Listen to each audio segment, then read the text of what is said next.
Olá, pessoal. Estamos aqui agora em mais um vídeo dessa série de 3 vídeos que eu pretendo fazer sobre a Covid-19. No primeiro vídeo, nós falamos um pouco sobre os aspectos gerais da doença e do vírus em si. E sobre o tratamento em si, eu quero dividir em 2 vídeos, né? Eu falei que era mais um, só quero dividir em dois, por conta de vários dos estudos que eu tenho para mostrar aqui para vocês, então para não ficar muito longo. Bom, eu não vou abordar aqui protocolo de tratamento especificamente, né? Até porque, como é uma doença nova, a gente sabe, né, que não existe um tratamento, um protocolo aí específico. Cada local tem adequado um protocolo de acordo com o entendimento da equipe de saúde, visto que não há um consenso em nenhum desses tratamentos por enquanto, certo? Então, na verdade, eu vou tratar aqui com vocês os estudos clínicos que já foram realizados, tá? Ou estudos in vitro também, com algumas dessas drogas que estão sendo testadas, estão sendo utilizadas no tratamento da Covid-19.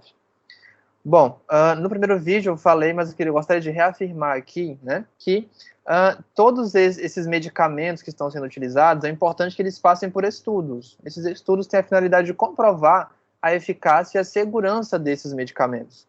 Todos os medicamentos que tem no mercado, que a gente compra aí no nosso dia a dia, eles passaram por esses estudos, né, para que fosse, então, estabelecido o perfil de eficácia, ou seja, se eles funcionam, e de segurança. Até que ponto eles podem ser tóxicos ao ser humano, né? Então, são feitos estudos tanto em animais de laboratório, estudos em laboratório, in vitro, e também estudos em seres humanos, né? E aí, dependendo do estudo, do tipo de estudo que é realizado, eles podem nos representar aí um grau de evidência maior ou menor, dependendo do tipo de estudo. Nós temos ali os estudos, as revisões sistemáticas e os ensaios clínicos randomizados com maior nível de evidência e aqueles estudos ainda em animais, né? Ou até aquelas opiniões de experts, opiniões isoladas de um especialista também com baixo nível de evidência. Então é importante nós levarmos isso em conta também para que nós possamos definir uma estratégia terapêutica aí no nosso paciente. Bom, vou trazer alguns estudos aqui então para a gente discutir. Primeiramente, começando, né, nesse vídeo eu gostaria de falar da cloroquina e hidroxicloroquina e a azitromicina, né? Por que eu coloquei a azitromicina junto aqui?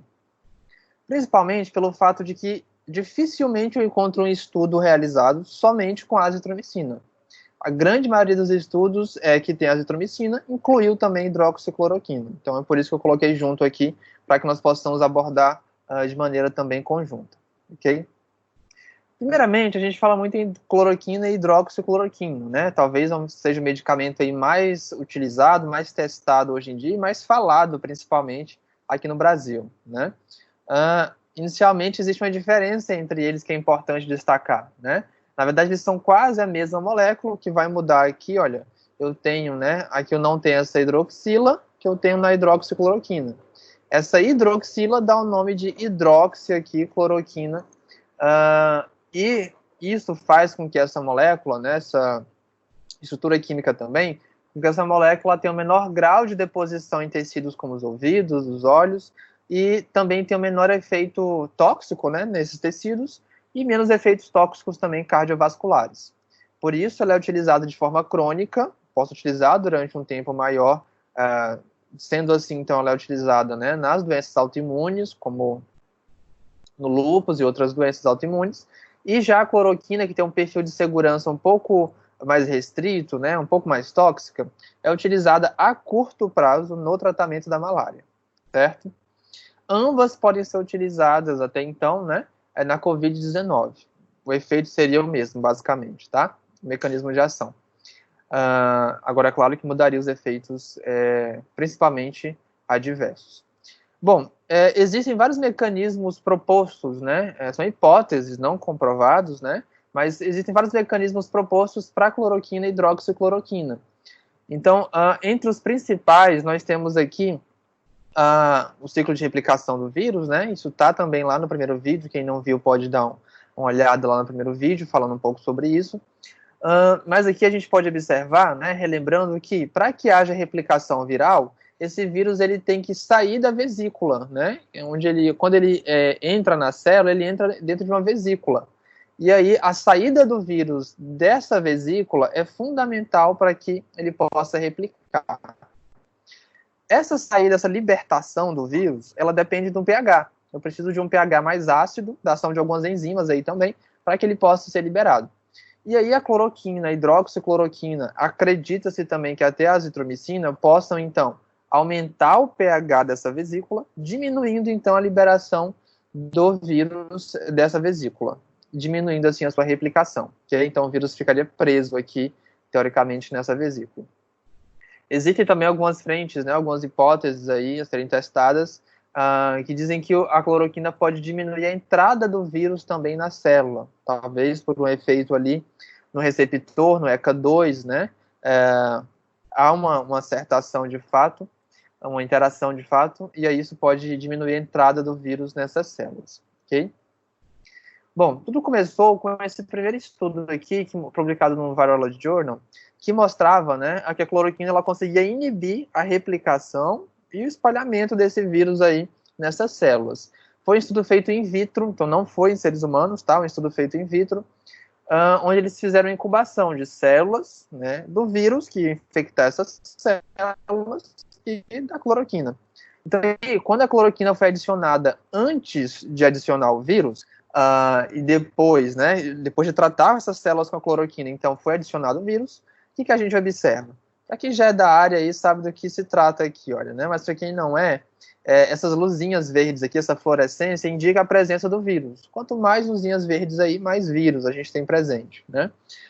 No grupo, então, de células que não recebeu a cloroquina, o grupo não tratado, eu tenho um monte de vírus, né? A gente pode ver.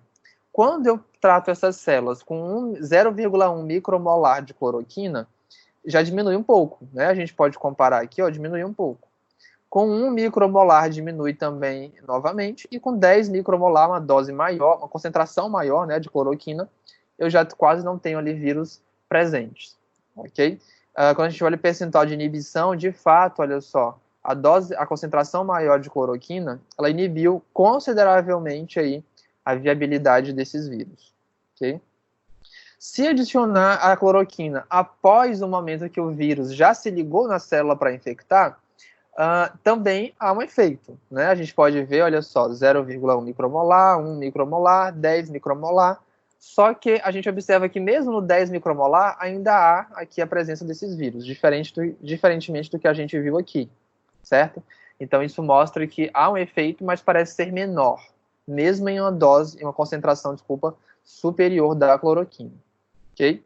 Então, esse estudo mostrou que, de fato, a cloroquina tem efeito aí na Covid-19, contra o coronavírus, né? Só que em células, tá? Não em seres humanos.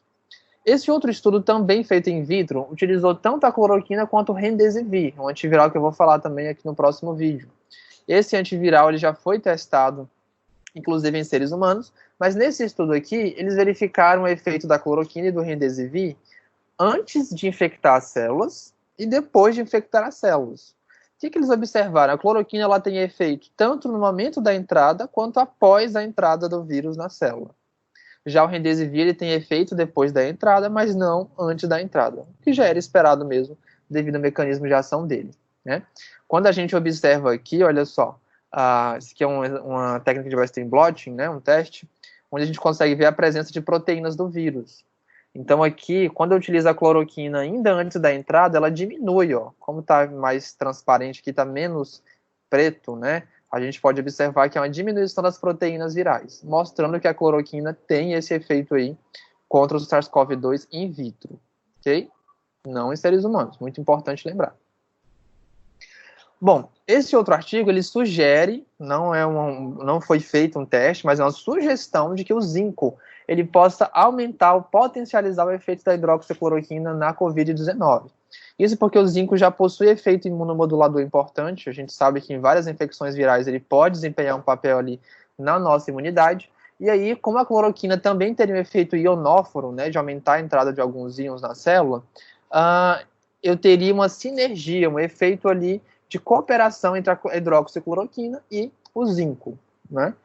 É uma sugestão que foi feita para que estudos clínicos pudessem ser realizados, tá? E a partir disso, então, a gente tem estudos em andamento, estamos aguardando aí resultados. Esse outro estudo, né, foi um estudo farmacocinético, onde eles verificaram o quê? Fizeram uma simulação da concentração de cloroquina que eu tenho in vitro, que faz efeito, quanto que eu deveria utilizar em seres humanos, então, a partir desses estudos em células, né? Então, eles verificaram que, utilizando cálculos farmacocinéticos, a dose ideal de hidroxicloroquina a ser usada nos testes clínicos seria de 400 miligramas 2 vezes ao dia no primeiro dia e depois 200 miligramas 2 vezes ao dia por mais 4 dias, ok? A cloroquina, eles também observaram essa dose, mas ela foi menos potente do que a hidroxicloroquina. Então, eles sugerem que a hidroxicloroquina seja utilizada ao invés da cloroquina e nessa concentração aqui, nessa dose diária, tá? Bom, esse aqui já é um estudo feito em seres humanos. Então, nesse caso, né, não é bem um artigo completo, é uma carta ao editor, que esses autores, né, eles queriam mostrar os resultados da avaliação de mais de 100 pacientes que usaram a cloroquina. E eles dizem, então, que a cloroquina foi superior, né, um tratamento superior, diminuindo a piora aqui da pneumonia, melhorando os achados tomográficos também, certo? E acelerando aqui a negativação do RNA viral, ou seja, diminuindo a carga viral para zero, praticamente, né, níveis indetectáveis, logo nos primeiros dias. Mas, vem muitas questões quando a gente olha esse estudo. Primeiro, eles não dizem qual foi a dose de cloroquina utilizada, por quantos dias usou a cloroquina, com quantos dias de sintomas a cloroquina começou a ser utilizada, se houve grupo comparador, ela foi superior a quê? A nenhum tratamento ou a um outro tratamento específico? Então, tem muitas questões aí a serem respondidas, tem uma ausência de muitas informações, e isso inviabiliza uma análise crítica, né, concreta aqui desse estudo, ok? Mas ele foi um dos primeiros aí que surgiram durante essa pandemia. Esse aqui já foi um estudo clínico randomizado e controlado, né, um estudo que é muito mais adequado ser feito dessa forma, feito na cidade de Manaus, aqui no Brasil, que incluiu, né, 81 pacientes hospitalizados com síndrome respiratória grave, que é aguda grave. Ou seja, não eram pacientes com sintomas leves, eram pacientes graves. Eles fizeram, então, né, uma divisão em 2 grupos. Um grupo usou uma alta dose de cloroquina, o outro grupo uma baixa dose de cloroquina. E o que eles observaram, então? Né? Que depois da randomização, como a gente não escolhe quem vai entrar em cada grupo, né, quando é randomizado, os pacientes são incluídos de maneira aleatória. Então, a gente não sabe quem vai para qual braço do estudo, né, para qual grupo. Eles verificaram, então, que naquele grupo que usou uma dose bem mais alta de cloroquina, eram pessoas que tinham mais doenças cardíacas e idade mais avançada, que pode ter um impacto aí, sem dúvida nenhuma, no desfecho desse estudo, né? Foi um estudo bastante criticado, né, devido a essa dose muito alta ter sido utilizada, de fato, da cloroquina. Mas os pesquisadores, né, eles utilizaram a dose que, inclusive, estava em um protocolo de outro estudo também chinês, ok? Eles queriam ver justamente a segurança da cloroquina. Foi um estudo aprovado nos comitês de ética, né, obedecendo os requisitos mínimos aí, ok? O que eles observaram? A letalidade foi muito maior no grupo que usou uma alta dose de cloroquina. Então, nesse grupo, cerca de 39% dos pacientes foram a óbito, e no grupo que usou a baixa dose de cloroquina, 15% foi a óbito. Okay? Inclusive, isso levou eles a suspender os estudos com a alta dose, só continuaram com as baixas doses. Essa alta dose de cloroquina também induziu uma alteração de intervalo QT, alteração cardíaca, certo? Em mais pacientes do que a baixa dose de cloroquina, que já era esperado, que esse efeito já é conhecido, né?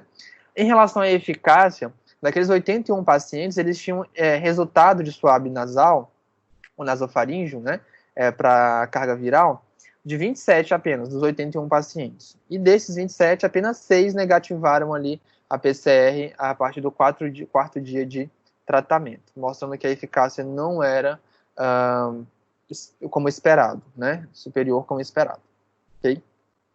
Esse foi um outro estudo observacional, okay? Realizado com pacientes hospitalizados também com a hidroxicloroquina. E esse estudo também tem limitação, né? É importante a gente falar dos dois lados. Estudo com limitações porque é um estudo observacional, não randomizado, não controlado, ok? Mas o que eles observaram aqui? Verificando registros de pacientes internados, hospitalizados, que naquele grupo de pacientes que usou a hidroxicloroquina, o desfecho que eles queriam avaliar aqui, pessoal, foi se o paciente precisou ser entubado ou foi a óbito. Então, o paciente ainda não estava grave quando começou a utilizar a hidroxicloroquina, Eles queriam verificar se esse paciente agravava ou, inclusive, ia a óbito. No grupo de pacientes que usou hidroxicloroquina, 32% dos pacientes ou foram entubados ou foram a óbito. No grupo que não usou hidroxicloroquina, cerca de 15% foram entubados ou foram a óbito. Então, isso mostra que a hidroxicloroquina não diminuiu o risco de mortalidade pela Covid-19. Quando a gente olha assim, né, nossa, mas foi quase o dobro de mortes aqui no grupo que usou hidroxicloroquina. Será que ela causou essas mortes? Bom, quando os autores fizeram um estudo de probabilidade disso ter acontecido, né, de evento livre, não foi verificada a diferença significativa entre a cloroquina, entre a hidroxicloroquina e a ausência dela. Então, na verdade, a hidroxicloroquina não teve associada nem a diminuição da mortalidade, nem aumento. Ou seja, ela não teve efeito aqui na Covid-19.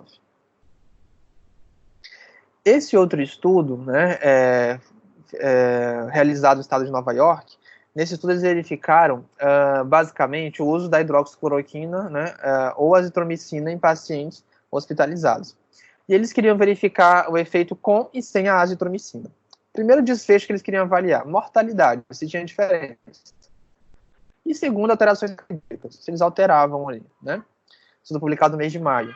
A taxa de mortalidade geral observada nesse estudo foi de 20%, ok? E em os dados gerais, o que eles observaram? No grupo que usou hidroxicloroquina mais azitromicina, a mortalidade foi de 25%. No grupo que usou só hidroxicloroquina, 19% foram a óbito. No grupo que usou só azitromicina, 10% foram a óbito. E no grupo que não usou nenhum desses medicamentos, 12,7%. Ou seja, isso mostra que a hidroxicloroquina mais azitromicina não diminuiu a mortalidade, pelo contrário. Okay? Quando a gente observa o risco de parada cardiorrespiratória, a hidroxicloroquina mais azitromicina aumentava em mais de 2 vezes o risco de parada cardiorrespiratória, assim como a hidroxicloroquina também fazia isso. Já a azitromicina usada isoladamente não aumentou esse risco de parada cardiorrespiratória. Okay? Isso a gente pode observar aqui também nessa tabela que mostra, né, esses dados, olha só, no grupo que usou hidroxicloroquina mais azitromicina, um risco, né, de 1 até 4 vezes maior de causar parada cardiorrespiratória. Ok? Quando a gente avalia, basicamente, a mortalidade desses pacientes, a gente observa no gráfico, olha só, no grupo que não usou nenhum dos tratamentos, ou hidroxicloroquina, mesma coisa. Tanto faz usar ou não usar hidroxicloroquina, com base nesses resultados, é claro. No grupo que usou hidroxicloroquina mais AZE, mortalidade ainda maior. E no grupo que usou só azitromicina, mortalidade menor. Ok? Então isso mostra que a hidroxicloroquina não esteve associada à diminuição da mortalidade. Esse aqui é um outro estudo realizado também em pacientes aqui que estavam, né, recebendo oxigênio, ok? Pacientes foram divididos, então, eram 181 pacientes com pneumonia causada pela Covid-19, um estudo francês, esse aqui. E aí eles observaram que, né, primeiramente foi dividido, essas pessoas foram divididas em grupos. Então, 84 pacientes receberam hidroxicloroquina nas primeiras 48 horas após a hospitalização. 8 pacientes depois de 48 horas e 89 pacientes não receberam a hidroxicloroquina. Então, formaram ali nosso grupo controle, certo? Desses pacientes aqui, né, dos 84 que usaram hidroxicloroquina logo no início, 17 foram transferidos para UTI ou foram a óbito. 9 foram a óbito. Nesse grupo aqui que só incluía 8 pacientes, 2 foram para UTI, né, e nenhum foram a óbito. E nesse grupo que não usou hidroxicloroquina, 22 foram para UTI ou foram a óbito, 8 foram a óbito. Quando a gente compara a mortalidade aqui, né, não houve praticamente diferença entre eles, certo? Aqui a gente observa novamente, olha só, a chance de sobrevivência desses pacientes, né, que não foram para a UTI, que não chegaram a ser hospitalizados na UTI. Então a gente verifica que tanto usar hidroxicloroquina, né, quanto não usar, demonstrou um efeito basicamente idêntico. Não houve uma superioridade aí entre o tratamento e o não tratamento, né? Basicamente a mesma quantidade de pacientes ali, né, não houve diferença, teve o mesmo desfecho. Já esse outro estudo, ele mostra um resultado diferente. Mostrei alguns aqui que não mostraram o efeito da hidroxicloroquina. Já esse estudo aqui, ele mostrou um efeito interessante. Só que a grande diferença, esse aqui não verificava mortalidade, e sim a negativação da carga viral, da PCR, ok? Então foi um estudo também não randomizado, não controlado e não comparativo, ok? Desculpa, não controlado e não randomizado. E eles observaram o que aqui, né, nesse estudo clínico? Após usar a hidroxicloroquina 600 mg dia por 6 dias e a azitromicina também, olha só, quando eu utilizo a hidroxicloroquina, eu tenho uma carga viral, uma percentagem de pacientes com PCR positivo menor. Ou seja, usar a hidroxicloroquina ajudou, teoricamente, aqui, a diminuir a carga viral desses pacientes, comparando com o grupo que não usou hidroxicloroquina. Se eu adicionar a azitromicina, a história muda um pouco ainda mais. Né? Então, a carga viral negativa em mais pacientes ainda, em período de tempo ainda menor. Então, o que eles observaram nesse estudo? Que usar hidroxicloroquina mais azitromicina acelerou a negativação da PCR. Okay? Não foi um estudo que verificou mortalidade, mas a PCR, apesar de vários problemas metodológicos que a gente tem nesse estudo também, foi possível, né, tirar essa conclusão. Esse foi um outro estudo também que mostrou o efeito da cloroquina. Tá? Estou tentando mostrar os dois lados aqui. Então, nesse caso aqui, foi um estudo feito com 80 pacientes, foi um estudo observacional, não controlado, não comparativo. Isso é um viés muito grande, né, que a gente tem que observar aqui. Mas o que foi verificado? Né? Esses pacientes, eles tinham um estado leve de Covid-19, ok? E aí, com exceção de 2 pacientes, um, né, foi a óbito, o outro foi para UTI, todos os outros melhoraram. Okay? Então, a carga viral no 7º dia já estava negativa em 83% dos pacientes. No 8º dia, 93% dos pacientes já tinham carga viral negativa. Ok? Na cultura de células também negativou a maioria deles ali no 5º dia. E esses pacientes receberam alta num período de tempo muito menor. O grande problema é falta de grupo comparador. Né? Isso foi observado, mas será que foi a hidroxicloroquina? Ou, na verdade, os pacientes já iam melhorar, certo? Então, a ausência de um grupo comparador aqui impede que a gente consiga chegar nessa conclusão. Se foi um efeito da hidroxicloroquina mais ácido, ou se esses pacientes já iam ter uma melhora, porque a gente sabe que muitos pacientes com Covid-19 vão melhorar espontaneamente, através da própria ação do sistema imunológico. Então, isso não pode ser verificado, nesse estudo por conta da ausência do grupo comparador. E esse, para a gente finalizar essa parte da cloroquina, foi um estudo publicado agora, no dia 1º de julho, tá? 3 dias atrás. Foi um estudo também não controlado, não randomizado, um estudo observacional, né, de registros aí de pacientes internados, com 2.541 pacientes. Eles verificaram aqui a mortalidade como desfecho primário. O que eles observaram? No grupo que usou hidroxicloroquina mais azitromicina, 20% foram a óbito. No grupo que usou só hidroxicloroquina, 13%. No grupo que usou só azitromicina, 22%. E no grupo que não usou nenhuma dessas drogas, 26%. Ou seja, no grupo que não usou esses tratamentos, houve mortalidade um pouco maior, sugerindo que o tratamento, então, que esses tratamentos tiveram, de fato, algum efeito ali para reduzir esse risco de morte.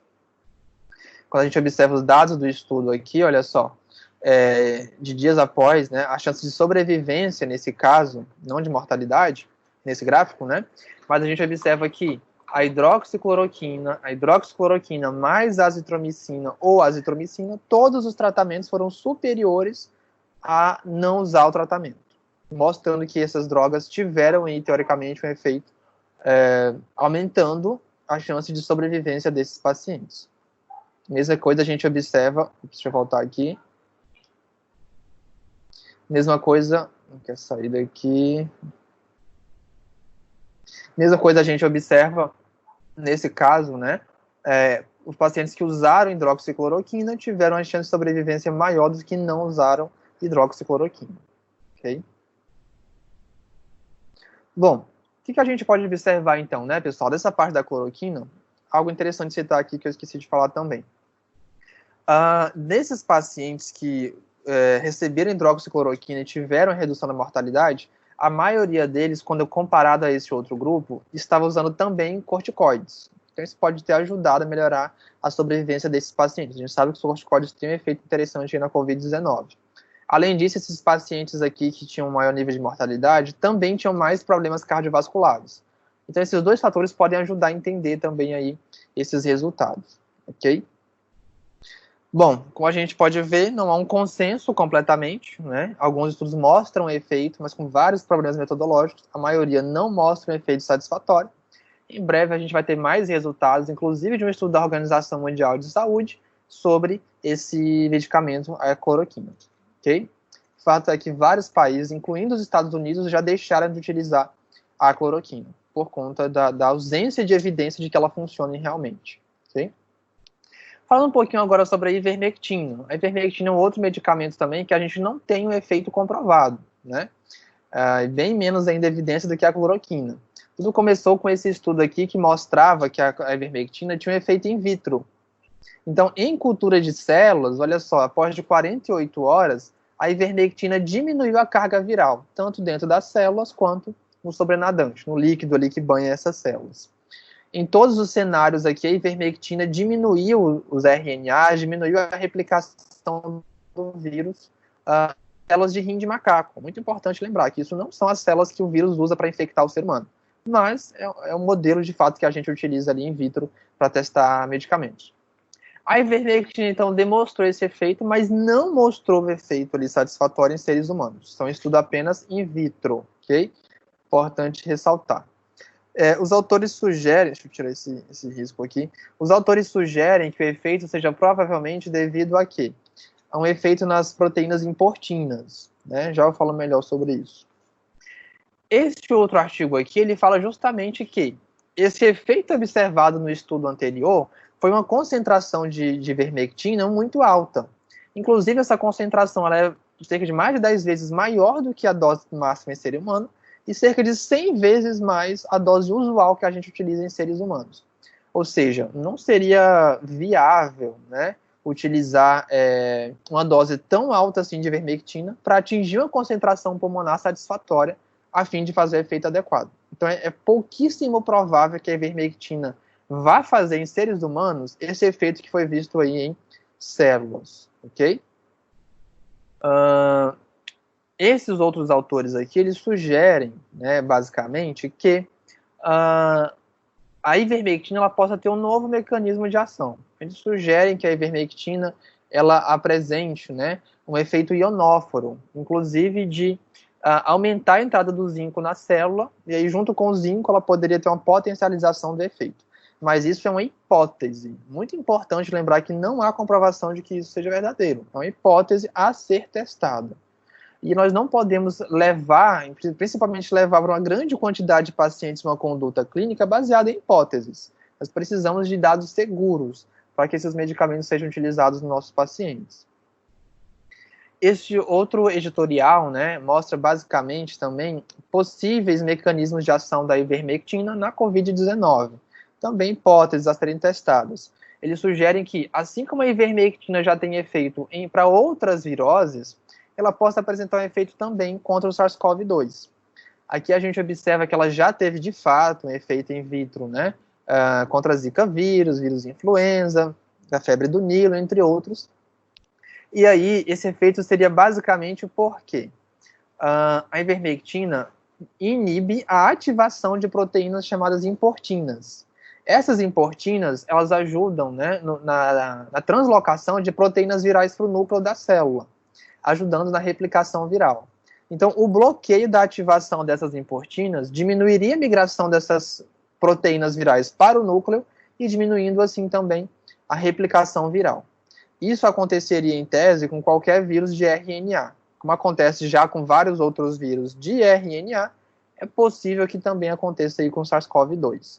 Mas, repito, até isso acontecer em ser humano é uma outra história que a gente tem que testar aí com muita cautela. O fato é que a ivermectina sumiu das farmácias, a gente não encontra mais para comprar, muitas pessoas começaram a usar até como profilaxia, e não existe nenhuma evidência de que isso seja verdade, de que a ivermectina possa prevenir um quadro de infecção pelo novo coronavírus. Bom, pessoal, no próximo vídeo, então, eu vou falar sobre mais alguns dessas terapias, ok? Resolvi dividir esse vídeo mais uma vez aqui para não ficar muito longo e a gente acompanha, então, no próximo vídeo as próximas terapias. Então, se você não é inscrito no canal ainda, aproveita para se inscrever aí no canal, para continuar recebendo as notificações e acompanhando aqui os nossos próximos vídeos. E a gente se encontra, então, no próximo, para finalizar o tratamento da Covid-19. Valeu, até mais, pessoal!